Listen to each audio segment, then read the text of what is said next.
আমার বউ আর শালি দুইজনে মিলে আমাকে ফোন কিনে দেবে বলে তাই মোবাইলের দোকানে এসছে, কিন্তু মোবাইল পছন্দ হয়নি। তাই আমরা আবার সোজাসুজি বেরিয়ে আমরা আবার রাস্তার দিকে চলে আসলাম।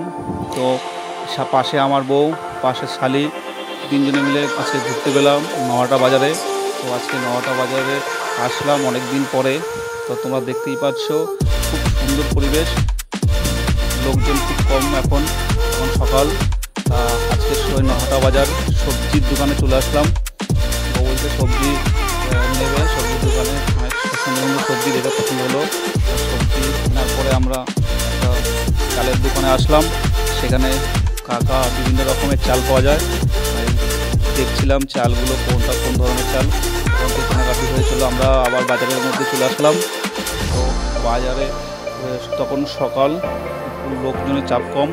তো আবার এই নওয়াটা বাজারে এই কাকার মুদিখানা দোকানে আসলাম। এসে কিছু জিনিস নেওয়া দরকার ছিল, সেখান থেকে নেওয়া হয়ে গেল। নেওয়া হওয়ার পরে আমরা সোজাসুজি চলে আসলাম আবার এই কাকার চালের দোকানে।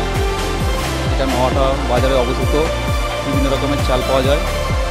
তো কেনাকাটা হয়ে গেছে, আমরা আবার বাড়ি থেকে রওনা দিলাম।